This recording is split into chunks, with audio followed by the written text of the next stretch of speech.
Maya, okay, you have to stop what you're doing. Put the phone down. I just stumbled into a rabbit hole about the 1904 Olympic Marathon in St. Louis. And I am telling you, it's not a sporting event, it's a fever dream. It's a slapstick comedy written by someone who had never seen a sport in their life. Okay, I'm listening. You have that my brain is on fire look again. The 1904 Olympics? That's what, over 100 years ago? 1904, and it was a disaster from second one. Picture this. It's 90 degrees out, 90% humidity, and the organizers decide, for some reason, to start the race at 3 p.m., the hottest part of the day. That sounds miserable. Why would they do that? Because the guy running the show, James Sullivan, wanted to conduct research on, get this, purposeful dehydration. Wait, really? He wanted to see what happens when you don't give runners water? Exactly. There were only 2 water stops for the entire 24-mile course. One was a water tower at 6 miles, and the other was a well at 12. That's it, in 90-degree heat. And to make it even more like a nightmare, the course was all unpaved country roads. The officials were driving cars ahead of the runners, kicking up these massive, thick clouds of dust. One guy, William Garcia, literally collapsed because the dust coated his esophagus and ripped his stomach lining. He almost died, Maya. That is horrific. Leo, I thought you said this was a comedy. It's a dark comedy because despite the life-threatening conditions, the actual events of the race were just insane. Okay, so the winner, well, the first guy to cross the line, was this guy Fred Lords. He finishes, everyone's cheering. Alice Roosevelt, the president's daughter, is literally putting a wreath on his head and about to give him the gold medal. About to? Yeah, because right before she hands it over, someone points out that Fred Lords, well, he actually dropped out at mile 9. Wait, what? He got cramps, so he hitched a ride in a car. He spent 11 miles waving at the other runners from the passenger seat, just cruising along. The car broke down at mile 19, so he figured, I'll just jog the rest of the way. He claimed it was a practical joke when they caught him. A practical joke at the Olympics? That is some serious confidence. So if he didn't win, who did? A guy named Thomas Hicks, but winning is a strong word. It was more like he survived.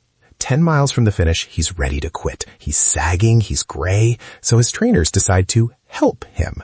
They give him a cocktail of egg whites, brandy, and strychnine. Strychnine?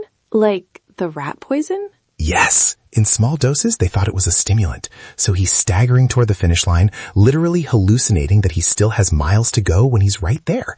At the very end, his trainers basically picked him up and carried him over the finish line, while his feet were still making running motions in the air. No way. That's like a cartoon. Did they actually give him the medal for that? They did. He lost 8 pounds during the race and had to be carried off on a stretcher. He almost died right there in the stadium. It took 4 doctors to get him back on his feet. It's amazing anyone finished at all. Honestly, it makes you appreciate how much we've learned about sports science since then. Speaking of things that keep us going, I love these little dives we do. If you're enjoying this chaos with us, you should join the loop. Come back tomorrow for another story. We'd love to have you. Definitely. We've got plenty more where this came from. But Maya, I haven't even told you about my favorite guy yet, Andarin Carvajal. Okay, who was Andarin? He was a Cuban postman. He raised money to get to the Olympics by running across Cuba, but then he lost all his money gambling in New Orleans, so he hitchhiked to St. Louis. He showed up at the starting line wearing long trousers, a white shirt, and a beret. In 90-degree heat? Right? Another runner had to help him cut his pants into shorts right there on the line. And because he hadn't eaten in 40 hours, he was starving. During the race, he saw a spectator eating peaches and asked for some. The guy said no, so Carvajal just stole them and ran away. Then he found an orchard and stopped to eat some apples, but they were rotten. Oh no. Yeah, he got such bad stomach cramps that he decided to just take a nap. He took a nap in the middle of the Olympic marathon? He took a nap, woke up, felt better, and still finished in 4th place. See, that's the silver lining. Amidst the rat poison and the dehydration, a guy takes a nap and almost medals.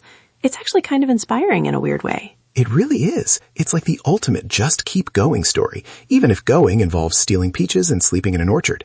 Out of 32 starters, only 14 finished. It was the slowest winning time in history, and honestly, I'm surprised it wasn't slower. It sounds like a miracle anyone made it to the stadium.